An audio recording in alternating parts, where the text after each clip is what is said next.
কেনেকৈ আছে আশা কৰিছোঁ মই সকলো ভালে আছে সুস্থ আছে।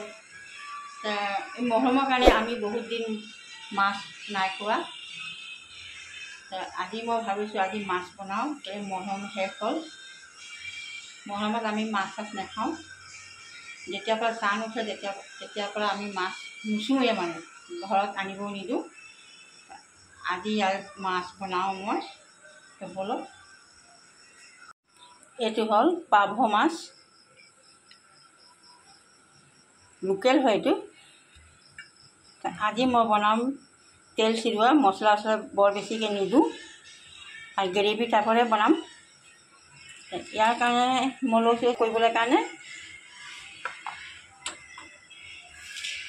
আৰু এয়া লৈছোঁ মই পিঁয়াজ 3টামান পিঁয়াজ কাটি লৈছোঁ সৰু সৰু চাইজৰ। আৰু এয়া কেঁচা জলকীয়া লৈছোঁ 5-6টামান আৰু বিলাহী এটা আৰু নহৰু পেষ্ট আছে। এতিয়া মই এইখিনি ইয়াত দি লওঁ।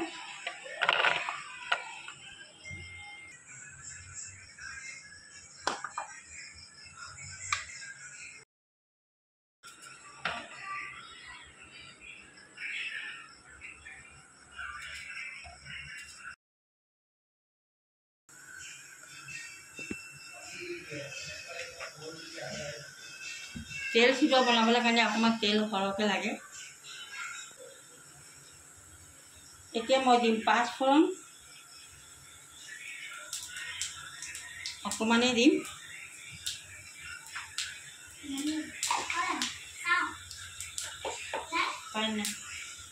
এতিয়া মই শুকান জলকীয়া 2টা দি দিম।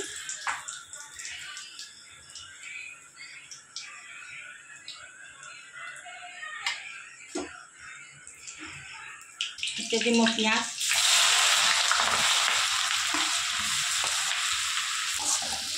এতিয়া পিঁয়াজটো ৰঙা হৈ যাওক অকণমান।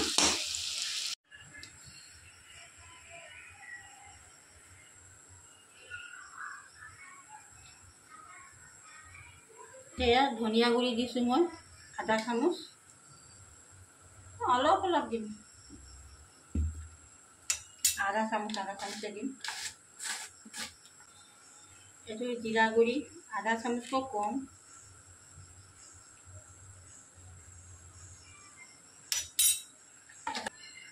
হালধি গুড়ি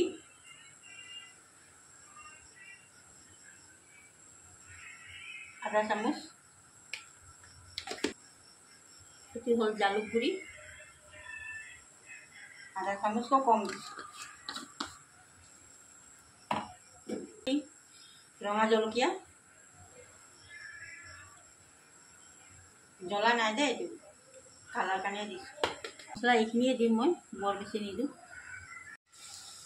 এতিয়া পিঁয়াজটো অকণমান ৰঙা হৈ গৈছে। গাইজ, পিঁয়াজ ৰঙা হৈ গ'ল। এতিয়া মই মছলাখিনি দি দিম।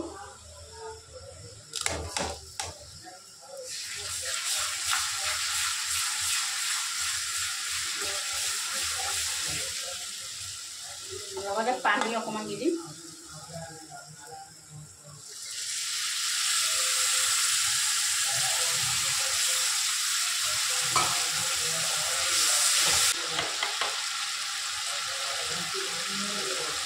আৰু বিলাহী যিখিনি মই চপ কৰিছিলোঁ সেইখিনি ইয়াত দি দিছোঁ।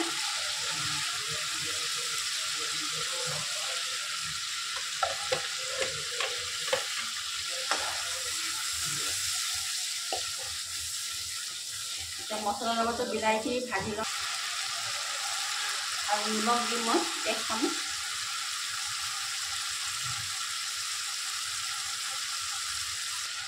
এতিয়া মছলাখিনি ভাজি লওঁ অকণমান। আদা নহৰু পেষ্ট অকণমান দিম, নহৰু পেষ্ট।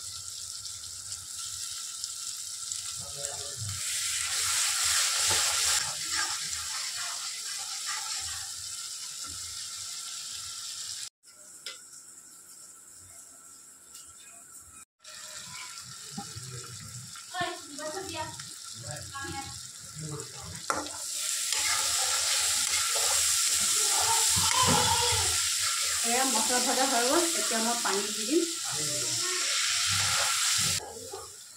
মাছ ফ্ৰাই নকৰোঁ, কেঁচাকৈ বনাম। সেইকাৰণে পানী দি দিছোঁ। পানী উতলিলে মাছ দিম। এতিয়া মই ঢাকন মাৰি দিম। মছলাখিনি উতলি লওক।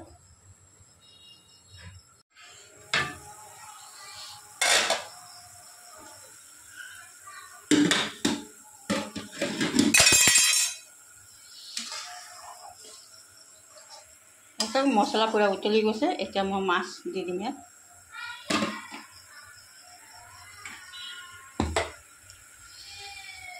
এতিয়া মাছ এটা এটাকৈ দি দিম।